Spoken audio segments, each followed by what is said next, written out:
Astaghfirullah. Assalamualaikum warahmatullahi wabarakatuh.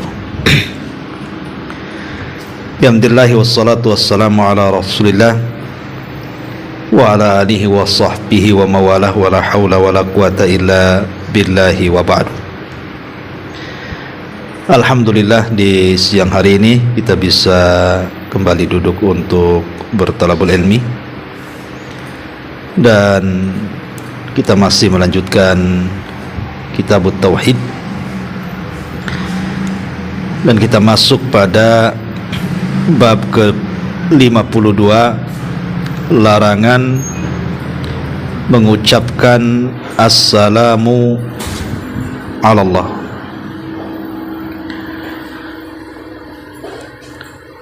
Bab ke-51 ini atau 52 ini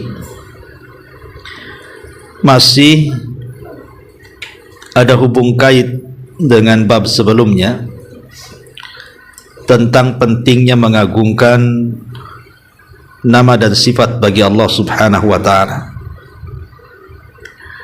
Baik, kita akan baca matannya baru kita jelaskan. Diriwayatkan dalam Sahih Bukhari dan juga Muslim bahwa Ibnu Mas'ud radhiyallahu an berkata,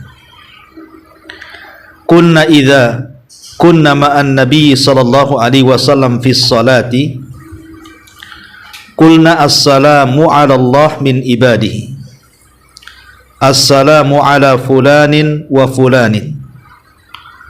Faqala an-nabiy sallallahu alaihi wasallam la taqulu assalamu ala Allah fa inna Allaha huwas salam. Tatkala kami mengerjakan salat bersama Rasul, kami selalu mengucapkan assalamu ala Allahi min ibadi. Semoga keselamatan dari hamba-hambanya tercurahkan kepada Allah. Semoga keselamatan tercurahkan dari hamba-hambanya kepada Allah. Assalamu ala fulan wa fulan, dan semoga keselamatan tercurahkan kepada si fulan dan si fulan. Faqala an-nabiy sallallahu alaihi wasallam, maka Rasul bersabda, la taqulu assalamu ala Allah, jangan kalian mengucapkan assalamu ala Allah, keselamatan untuk Allah. Fa innallaha huwas salam, karena sesungguhnya Allah adalah as-salam, maha pemberi keselamatan. Taib, masyarul muslimat yang dimuliakan Allah Subhanahu wa ta'ala, hadis ini terdapat dalam kitab Sahih Bukhari dan juga Sahih Muslim dari sahabat Abdullah ibn Mas'ud radhiyallahu anhu. Dalam bab ke-52 ini, mu'allif rahimahullahu ta'ala ingin menegaskan kepada kita tentang tidak boleh, bahkan ulama mengatakan haram, mengucapkan salam kepada Allah Subhanahu wa ta'ala.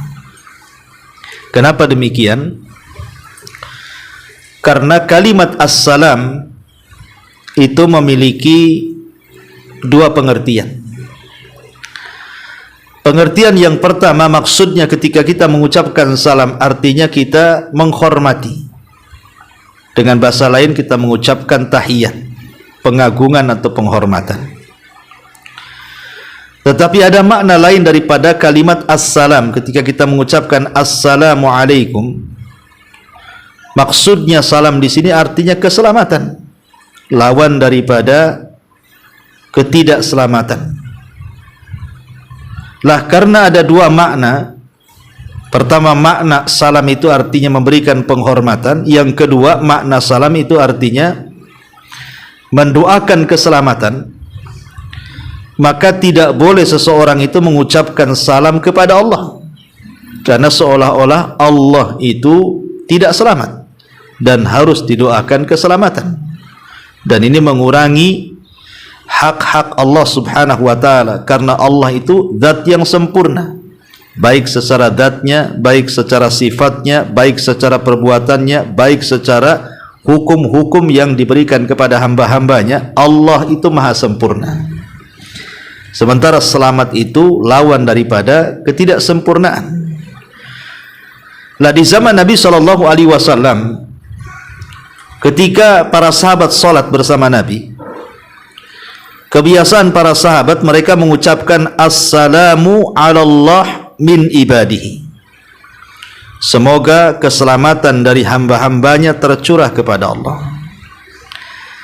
Tentu yang dimaksud para sahabat, kalimat ini adalah hendak mengagungkan Allah subhanahu wa ta'ala. Dan kita harus berhusnudon kepada sahabat. Tidak mungkin sahabat meyakini ada kekurangan bagi Allah sehingga dia mengucapkan assalamu ala Allah. Tetapi kesalahan para sahabat adalah ungkapan dari segi bahasa, bahwa kalimat salam itu memiliki dua makna. Tadi saya sebutkan tadi, satu makna pengagungan, yang satu makna lawan daripada kekurangan. Lah dikhawatirkan lafaz ini ada orang yang salah paham, seolah-olah menuduh Allah subhanahu wa ta'ala itu ada kekurangan sehingga harus diucapkan kalimat assalam kepada Allah azza wa jalla. Makanya Nabi SAW melarang dan mengatakan la taqulu assalamu ala Allah. Jangan kalian katakan assalamu ala Allah, keselamatan atas Allah. Alasannya fa innallaha huwas salam, karena Allah lah pemberi keselamatan. Bukan kita yang memberikan keselamatan kepada Allah, tapi Allah memberikan keselamatan kepada kita. Kita ini fakir, nahnu fuqara ilallah. Kita ini membutuhkan Allah. Allah tidak berhajat dengan kita. Allah tidak berhajat dengan doa selamat kita kepada Allah, karena Dia pemberi selamat. Masa kemudian kita mendoakan keselamatan kepada Allah seolah-olah Allah tidak selamat gitu ya. Maka dari sini tidak boleh seseorang mengucapkan assalamu ala Allah. Makanya diriwayatkan dari Khadijah bintu Khuwailid ketika detik-detik wafatnya. Jadi Nabi SAW ketika itu sedang berada di atas bukit. Kemudian Jibril datang memberitahu akan kedatangan Khadijah yang membawa makanan dan minuman. Kemudian Jibril sempat menitipkan salam dari Allah dan dari dirinya untuk Khadijah. Maka setelah Jibril kemudian pergi, Khadijah datang. Kemudian kedatangan Khadijah ini, kata Jibril alaihi salatu wassalam, ya Rasulullah, hadihi Khadijah atat maha ina'un fihi idamun aw ta'amun wa syarab. Wahai Rasul, Khadijah ini datang membawa bejana berisi lauk pauk atau makanan atau minuman. Kata Jibril, fa idza hiya atatka, kalau seandainya dia datang kepadamu, faqra alaiha salam, sampaikan salam kepada Khadijah min rabbiha wa minni, dari Rabbnya dan dari aku. Wa basyirha bi baitin fil jannati min qasabin la khasaba fi wala nasab, dan kabar gembirakan kepada Khadijah dengan rumah di sorga yang terbuat dari mutiara, yang isinya tidak ada suara hikuk-pikuk dan kelelahan atau keletihan. Lah ketika Khadijah datang kepada Nabi SAW, apa jawaban Khadijah? Khadijah hanya mengatakan Allahumma antas salam, Allahumma antas salam. Jadi Allah subhanahu wa ta'ala dialah pemilik keselamatan. Wa minhus salam, dan dari Allah lah juga keselamatan. Wa alaika wa ala Jibril assalam, dan untuk engkau wahai Rasul dan untuk Jibril keselamatan. Lihat jawaban Khadijah. Jawaban Khadijah mengajarkan adab kepada kita. Ketika Jibril mengatakan kepada Rasul, sampaikan salam dari Allah dan dariku kepada Khadijah, maka Khadijah menjawab, Allah lah adalah salam. Salah satu nama Allah itu salam, dan dari Allah lah keselamatan. Dan untukmu wahai Rasul dan untuk Jibril, semoga diberikan keselamatan. Ya, karena memang di antara nama Allah itu As-Salam, keselamatan. Allah yang memberikan selamat kepada kita, bukan kita mendoakan Allah selamat. Dan ini salah satu adab yang bagus dari Khadijah kepada kita, mengajarkan bahwa kita tidak boleh mengucapkan Assalamu ala Allah, keselamatan atas Allah, karena Allah lah yang memberikan keselamatan kepada kita. Baik, ma'asyiral muslimat yang dimuliakan Allah Subhanahu wa taala, sedikit kita bicara tentang masalah salam. Kita tahu bahwa salam ini adalah salah satu syiar yang diajarkan di dalam Islam. Kalau kita melihat sejarah, kapan sebenarnya ungkapan salam ini ada? Jadi disebutkan dalam sebuah riwayat, jadi ketika Allah Subhanahu wa taala menciptakan Adam alaihi salatu wassalam dengan tinggi 60 hasta, kemudian ditiupkan ruh kepada Adam, maka salah satu perintah Allah kepada Adam adalah idhab, pergilah, fasallim ala ulaika minal malaika. Wahai Adam, pergilah engkau temui para malaikat, ucapkan salam kepada mereka.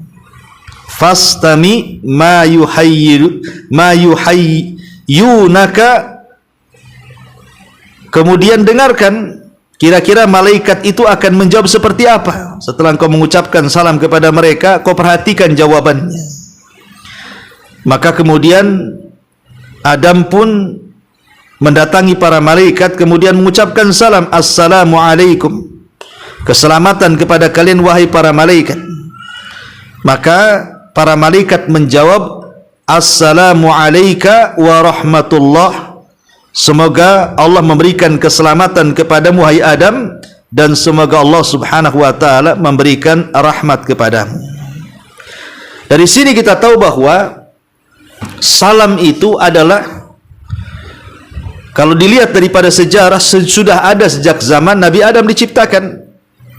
Bahkan itulah ucapan yang pertama kali orang mengucapkan salam adalah Adam alaihi salatu wassalam. Dialah Nabi yang pertama kali mengucapkan salam kepada para malaikat, Assalamualaikum, maka malaikat menjawab Waalaikumsalam warahmatullah. Itu dari sisi sejarah, bahwa orang yang pertama kali mengucapkan salam adalah Adam.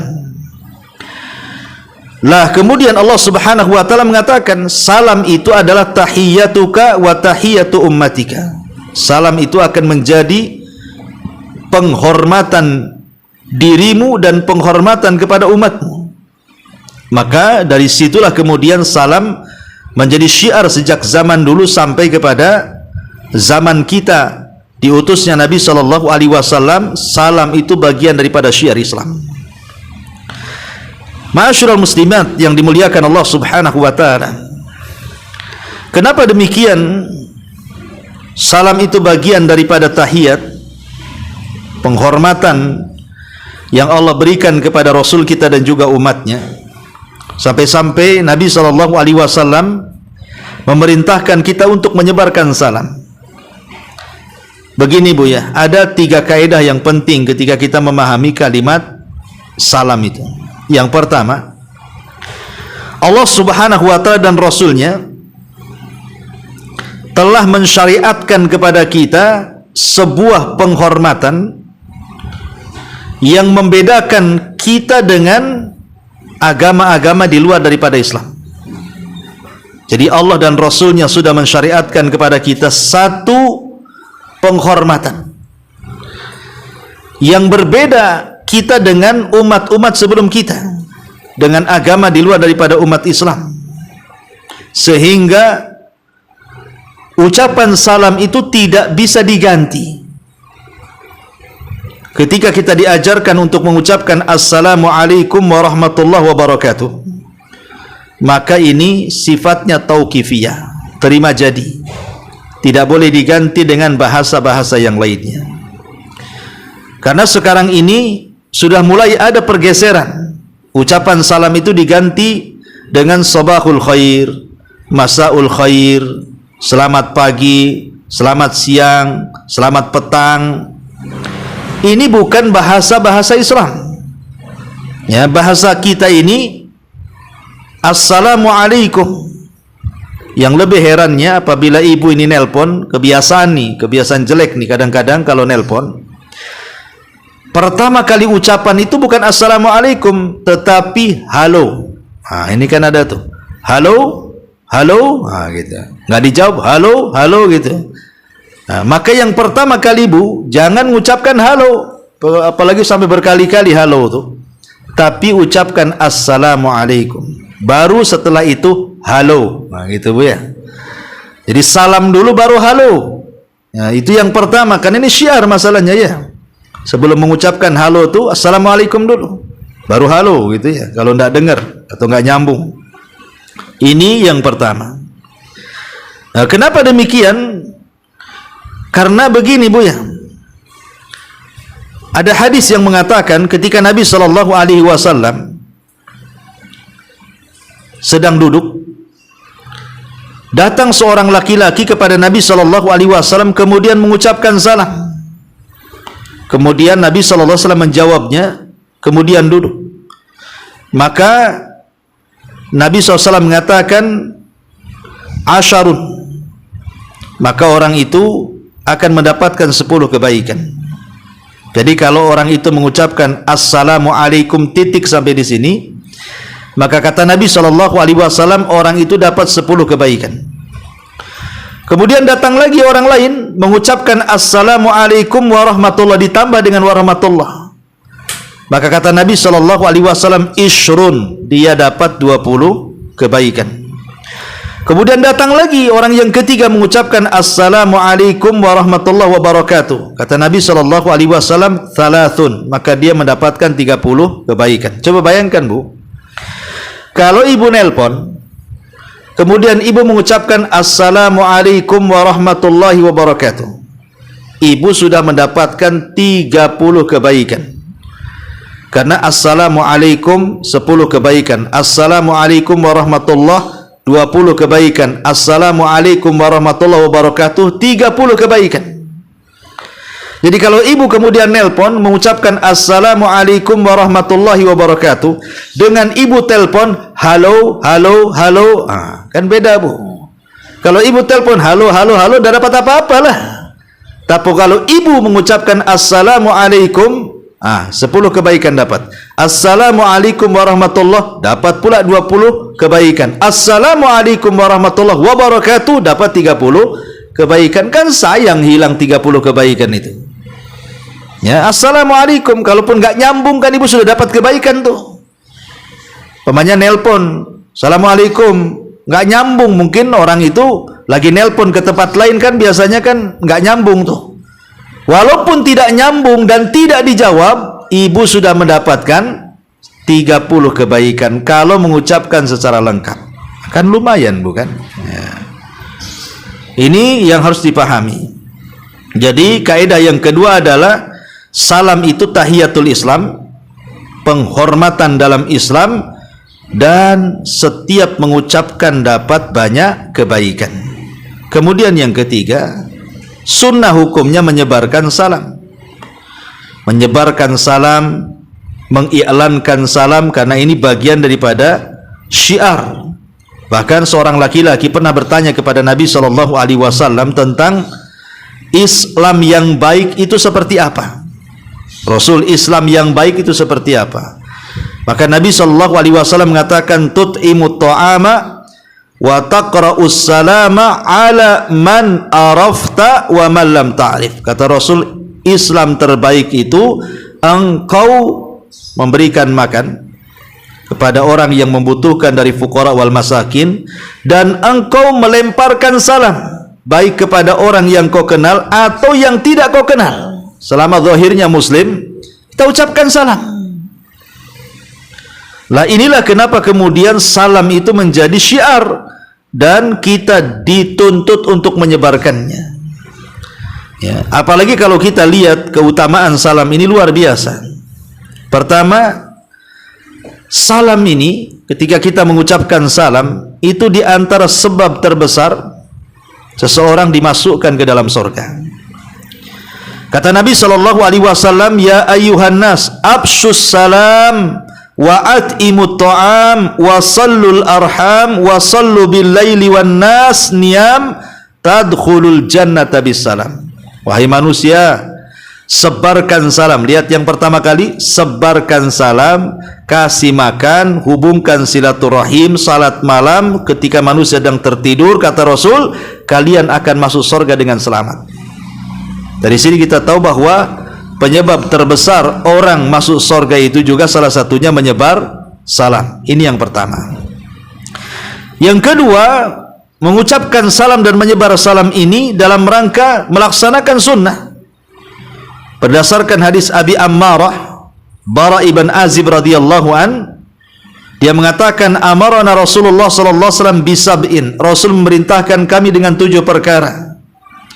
Salah satunya Nabi sallallahu alaihi wasallam mengatakan ifsa'us salam. Di antara 7 perkara itu sebarkan salam. Jadi menyebarkan salam itu, kita ini sedang melaksanakan sunnah Nabi sallallahu alaihi wasallam. Kemudian yang ketiga, salam sendiri adalah hak seorang muslim kepada muslim yang lainnya. Kan Nabi sallallahu alaihi wasallam mengatakan hakul muslim 'alal muslim sittun. Hakul muslim 'ala muslim khamsun. Raddus salam wa iyadatul marid wa ittiba'ul janazah wa ijabatud da'wah wa tasmitul atis, kata Rasul. Jawab salam, kunjungi orang sakit, antar jenazah, kemudian datang kepada undangan dan mendoakan orang bersin. Lihat yang pertama kata Rasul, raddus salam, menjawab salam. Jadi menjawab salam itu hak kita kepada seorang muslim. Bahkan di antara penyebab adanya rasa sayang dan cinta sesama muslim itu salah satunya dengan salam. Kata Nabi sallallahu alaihi wasallam, la tadkhulul jannah hatta tu'minu wa la tu'minu hatta tahabu awala adullukum ala syai'in idza fa'altumuhu tahabbtum bainakum afsus salama bainakum, rawahu Muslimun. Kalian tidak akan masuk surga sampai kalian beriman, dan kalian belum dinyatakan beriman sampai kalian saling mencintai. Maukah aku habarkan kepada kalian perkara yang kalau kalian sebar kalian akan saling mencintai? Kata Nabi SAW, sebarlah salam di antara kalian. Dari sini menunjukkan bahwa salam itu salah satu penyebab munculnya kecintaan sesama kaum muslimin, dan itu kita bisa terapkan. Kalau ada orang yang dongkol sama ibu, tidak suka dengan ibu, benci dengan ibu, coba kita dekati dengan salam. Ya, kalau ada orang yang tidak suka itu, ucapkan salam kepada dia. Lama-lama kalau kita sering mengucapkan salam kepada orang yang benci kita, lama-lama dia hilang tuh bencinya tuh. Coba aja praktikkan. Ada tetangga tidak suka dengan ibu, pokoknya setiap ketemu, assalamualaikum, assalamualaikum, assalamualaikum. Lama-lama cinta dia. Percaya, karena ini sabda Nabi SAW. Ya. Ma'asyiral muslimat yang dimuliakan Allah Azza wa Jalla, bahkan lebih daripada itu, bahwa salam itu di antara penyebab ampunan dari Allah Subhanahu wa taala.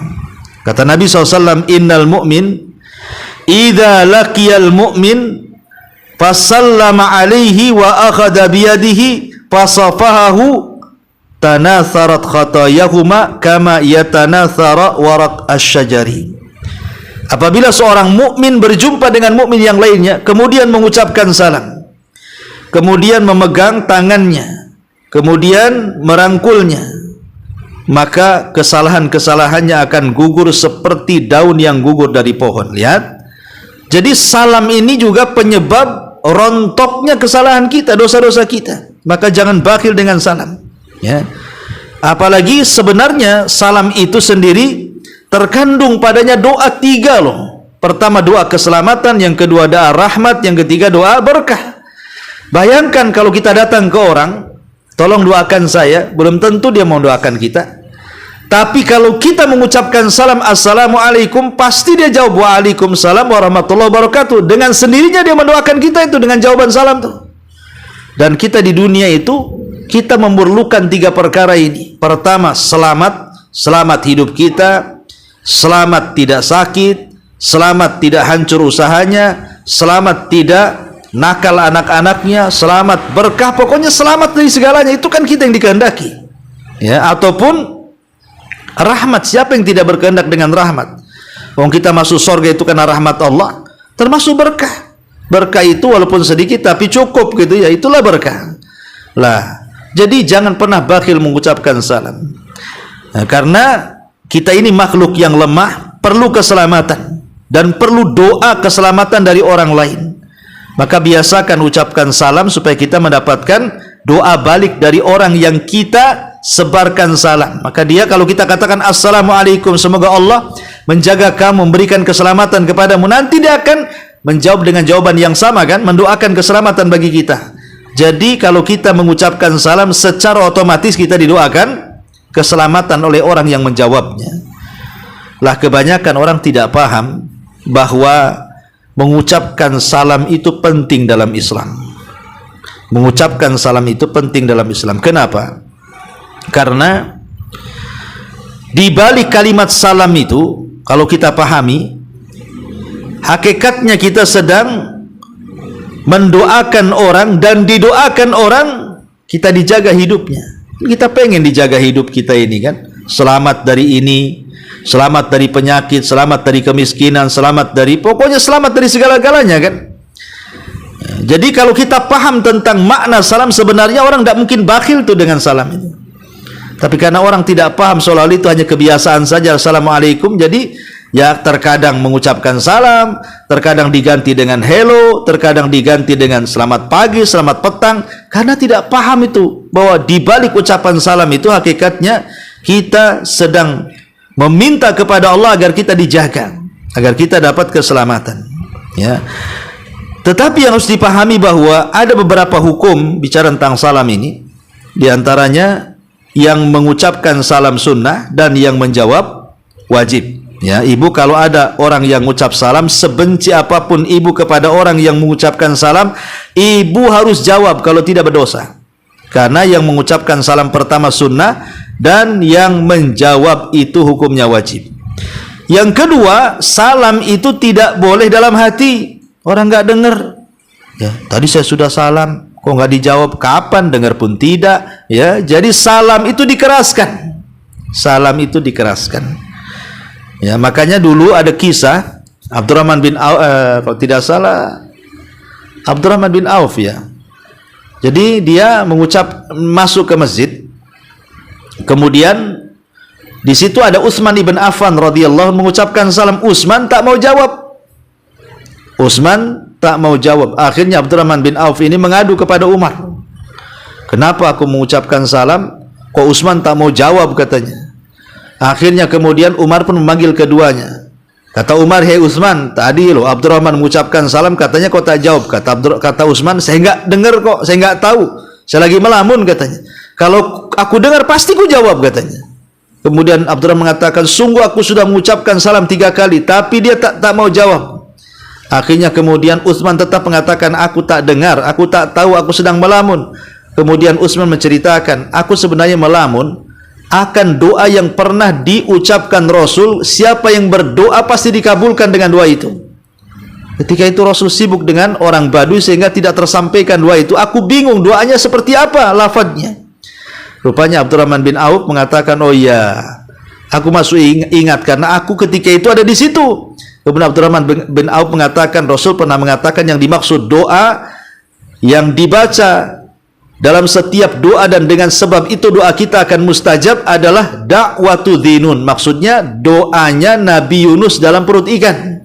Subhanallah ilaha illa anta subhanaka inni kuntu minadh dhalimin. Siapapun yang berdoa dengan doanya Nabi Yunus pasti akan dikabulkan doa-doanya. Syahidnya di sini Abdurrahman mengucapkan salam, Utsman tak jawab. Makanya dia jengkel gitu ya. Dan Utsman pun membela diri, bukan tak mau jawab karena tak dengar masalahnya. Nah, tetapi yang jelas bahwa mengucapkan salam itu harus dikeraskan, jangan dalam hati. Ya, tidak boleh mengucapkan salam dalam hati. Termasuk juga di antara fikih atau hukum-hukum salam, tidak boleh mengucapkan salam kepada orang kafir. Tidak boleh mengucapkan salam kepada orang kafir. Ya. Taib. Ma'asyiral muslimat yang dimuliakan Allah Azza wa Jalla, kembali kepada tema di sini pada bab ke-52, larangan mengucapkan assalamu ala Allah. Karena kalimat assalamu ala Allah, mengucapkan selamat kepada Allah ini mengurangi nilai-nilai pengagungan kita kepada nama dan sifat bagi Allah Azza wa Jalla. Walaupun maksud para sahabat itu bukan begitu maksudnya. Saya yakin para sahabat tidak memaksudkan ucapan assalamu ala Allah dalam sholat mereka itu hendak mengatakan bahwa Allah itu punya cacat sehingga harus didoakan keselamatan. Karena di antara makna salam itu bukan hanya sekedar keselamatan, tapi maksudnya adalah pengagungan. Pengagungan maksudnya para sahabat ingin mengagungkan Allah dengan mengucapkan assalamu ala Allah, gitu ya. Assalamu ala Allah min ibadihi. Tetapi Nabi SAW menyalahkan. Kemudian kata Nabi SAW, jangan mengucapkan assalamu ala Allah, tapi gantilah at-tahiyatu lillahi. Disuruh untuk mengucapkan at-tahiyatu lillah. Dan itulah yang kemudian menjadi syiar bagi kita dalam setiap tasyahud. Ya, kenapa kita dilarang mengucapkan assalamu ala Allah, kemudian oleh Nabi SAW diganti dengan kalimat at-tahiyatu lillahi wassalawatu ila akhir tahiyat yang kita baca dalam solat. Jadi diganti, jangan assalamu ala Allah, tapi at-tahiyatu lillah, supaya jelas, tegas bahwa maksudnya salam di situ artinya pengagungan Allah. Makanya kemudian diganti lafaz assalam dengan kalimat at-tahiyat, supaya jangan ada dua makna yang bertentangan dengan lafadznya. Ya, jadi inilah larangan tidak boleh mengucapkan salam ala Allah kepada Allah, karena terindikasi, dikhawatirkan seseorang itu sedang mengurangi Allah Subhanahu wa taala, padahal Allah itu sempurna secara zatnya, secara sifatnya, secara perbuatannya, dan secara hukum-hukumnya. Wallahu alam. Ini diantara bab yang ke-52. Taib, sebelum saya tutup, silakan diantara ibu-ibu kalau ada yang mau bertanya, silakan.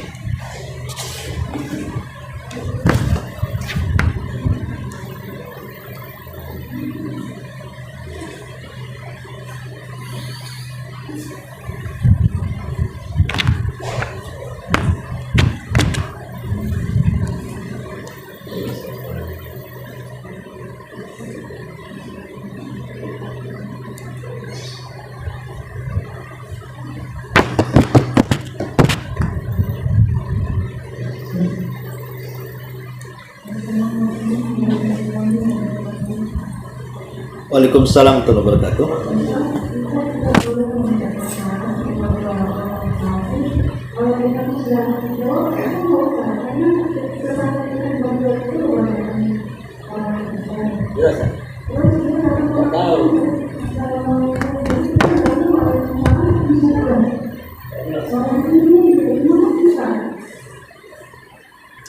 Enggak dengar. Suaranya jauh banget. Ya, enggak dengar, samar-samar.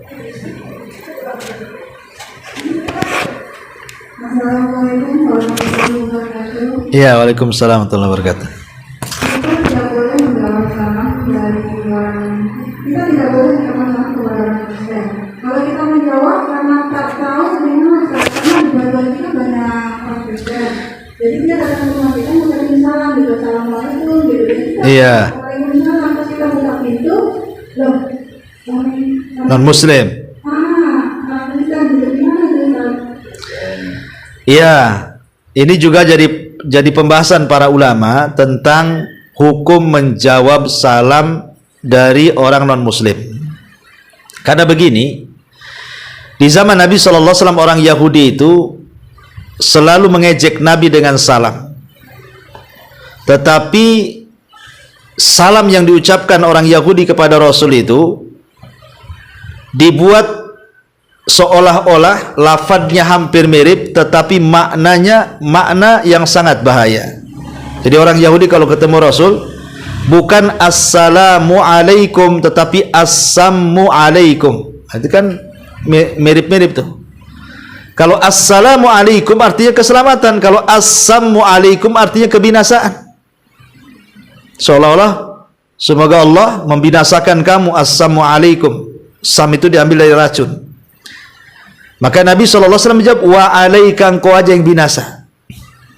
Jadi dari sini ada syariat bahwa kalau ada orang kafir mengucapkan salam dan tidak jelas ucapannya, maka jawablah dengan kalimat wa alaika, titik sampai di sini. Ya, takutnya seperti orang Yahudi, assalamu alaikum, kebinasaan kepada engkau, maka Rasul mengatakan wa alaika, kamu aja yang binasa. Ya. Tapi ada juga sebagian ulama yang mengatakan kalau memang orang non-muslim itu mengucapkan salam dengan sangat jelas, sangat fasih, tidak ada unsur-unsur kesamaran dalam lafadznya yang bisa merubah makna, betul-betul mengucapkan assalamu alaikum warahmatullahi wabarakatuh, pokoknya lebih fasih dari kita, ya. Ada yang mengatakan maka boleh kita menjawab salam tetapi cukup wa alaikum, itu saja, ya. Wa alaikum, titik sampai di sini. Ya, tidak perlu kemudian menambah dengan doa yang lainnya. Jadi boleh kita menjawab salam kalau dia salamnya jelas. Tapi kalau tidak jelas maka jangan wa alaikum tetapi wa alaika. Ya, wa alaika. Engkau saja, takutnya dia mendoakan keburukan kepada kita. Tapi kalau seandainya salamnya jelas, kata ulama, boleh menjawab.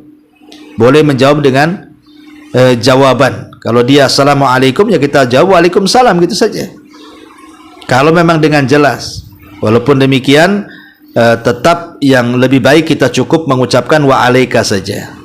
Tapi kalau tadi kasusnya kita dalam rumah, tiba-tiba ada tamu, disangkanya muslim, assalamualaikum, kita jawab saja waalaikumsalam warahmatullahi wabarakatuh. Pas dibuka rupanya non muslim, ya namanya enggak tahu. Kan enggak tahu ibu bawa yang mengucapkan salam itu non muslim kan? Ya kalau tidak tahu ya enggak apa-apa lah, namanya enggak tahu. Wallahu a'lam. Ya, tapi kalau ibu udah ada pengalaman seperti ini, nampaknya saya hafal tuh suara ini, ibu boleh tanya dulu siapa, gitu kan? Oh si Anu, dan si Anu ini maksudnya non muslim, ya waalaikumsalam saja gitu.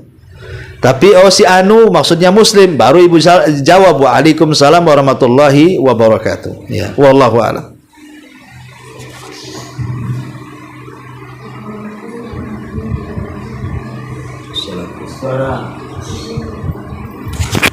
Suara agak dinaikkan, nggak dengar.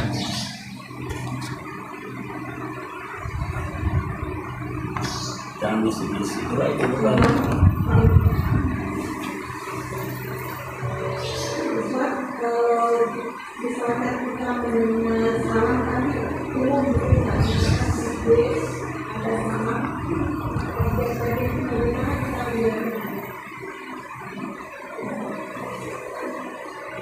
Ulangan Bu, ulang jelas. Nggak dengar.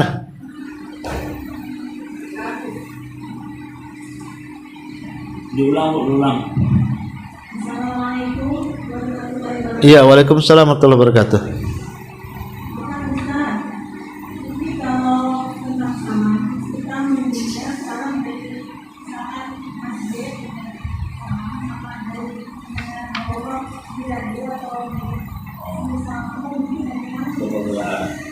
Assalamualaikum di masjid, kita dengar ini. Oh, ada orang ceramah di YouTube atau di masjid kan? Nah, kita dengarkan. Apakah kita menjawab? Ya kalau kita memang lagi dengar di YouTube, pas memang kita mendengar langsung itu, umpamanya ada kajian saya di YouTube, ibu pengen dengar pas saya mengucapkan assalamualaikum warahmatullahi wabarakatuh, ya ibu jawab salam aja, waalaikumsalam warahmatullahi wabarakatuh, tidak ada masalah. Tetapi sebenarnya adab salam itu kalau umpamanya orang ramai kumpul, kemudian ada satu orang lewat, assalamualaikum, tidak semua jawab. Satu aja atau dua orang jawab sudah mewakili semuanya. Jadi kalau umpamanya ibu di rumah, di masjid ada pengajian, saya kira yang di masjid sudah dijawab, nah mungkin nggak jawab kan itu. Jadi tidak perlu ibu ikut menjawab gitu maksudnya, karena kita yakin di sana sudah ada yang jawab. Ya, jadi tidak jawab pun tidak ada masalah. Tapi kalau mau jawab pun ada masalah juga kan itu. Tapi di antara hukum-hukum menjawab salam itu, kalau ada satu kelompok kemudian ada yang mengucapkan salam, maka tidak diharuskan semua menjawab. Satu di antara mereka saja sudah mewakili. Wallahu a'lam.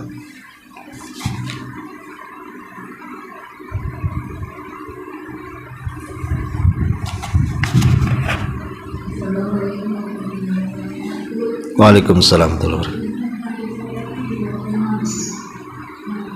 Dengar kuatkan suara sedikit, Bu. Tak dengar nih, coba agak kuat. Ya. Ya. Tentang doa pada orang yang meninggal itu, karena sering saya dengar itu di mana bahwa kalau orang meninggal itu mereka langsung bilang apa kamu sudah di surga gitu, sudah tenaganya tidak sakit lagi. Itu seperti apa orang seperti itu? Karena saya dengar sepertinya sudah di surga gitu. Oh, nggak bisa seseorang yang meninggal langsung dibilang sudah di sorga, itu nggak bisa. Siapa yang memastikan dia di sorga? Kita ini memastikan orang di sorga itu yang dipastikan Allah dan Rasulnya saja. Kata Rasul, Abu Bakar di sorga, ya Abu Bakar di sorga. Umar di sorga, Utsman di sorga, itu jelas. Karena Rasul yang mengatakan mereka di sorga. Fatimah di sorga, Hasan Husain di sorga, Khadijah di sorga, Aisyah. Itu memang ada nasnya. Tapi kalau tidak disebut namanya secara jelas, ta'yin, kita tidak bisa mengatakan si fulan di sorga, si fulan di neraka, tidak bisa. Ya. Tetapi kalau seandainya hanya sekedar mudah-mudahan si fulan di sorga, itu tidak apa-apa. Itu doa namanya. Tapi kalau memastikan si fulan di sorga, ya tidak boleh lah. Tapi kalau hanya mudah-mudahan si fulan masuk sorga, itu tidak apa-apa. Itu doa namanya. Ya, wallahu a'lam. Lanjutan misalnya karena kejadian itu kan ayah saya sudah meninggal gitu. Terus anak suami saya berbicara seperti ini. Rumah berarti rumah akan ketemu sama ibu, mereka sudah di surga gitu. Terus saya jawab, belum nak ini atau ada yang saya itu masih mengatakan doa tapi mereka di surga. Jadi kita harus berdoa gitu. Jadi siapa yang ngajari kalau ini sudah surga gitu, belum. Jadi nanti yang mau penjelasannya kalau saya mengatakan belum kepada anak usia 6 tahun gitu. Ya ibu bilang aja mudah-mudahan gitu bahasanya ya. Ya mudah-mudahan nanti ketemu di sorga. Nah, kan nggak apa-apa, itu doa. Ya. Tapi jawaban ibu juga enggak salah juga. Memang belum masuk sorga orang, kan belum sorga aja kan belum ada penghuninya. Maksudnya orang-orang yang ada di dunia yang masuk sorga kan belum ada. Hanya mungkin ruhnya penduduk kuburan itu, mereka para mujahidin berada di kendil-kendil, ruhnya saja. Tapi kan jasadnya kan di kuburan gitu. Tapi kalau maksudnya ruh dengan jasad masuk ke dalam sorga itu ya belum ada. Kecuali Nabi Adam ya pernah di sorga, Hawa ataupun Nabi SAW pernahlah menginjak sorga. Selainnya nggak ada lah. Ya. Maksudnya bil jasad diwaruh dengan jasad dan ruh. Adapun ruhnya saja ya ada sebagian berpendapat ruhnya orang yang beriman mereka masuk sorga, dibawa terbang di ketiak burung-burung. Ruhnya mujahidin di kendil-kendil di bawah aras gitu saja. Ya, tetapi kalau yang dimaksud dengan jasad dan ruh ya belum ada orang masuk sorga kecuali Adam, Hawa dan Nabi kita Muhammad SAW. Atau iblis lah pernah di sorga tapi kemudian dikeluarkan gitu ya. Ya kita katakan ya mudah-mudahan. Nah itu jangan lepas kalimat mudah-mudahan itu. Wallahu a'lam.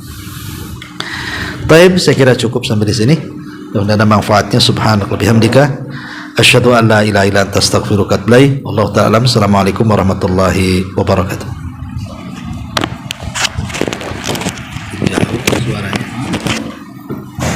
jauh. Setahun itu loh.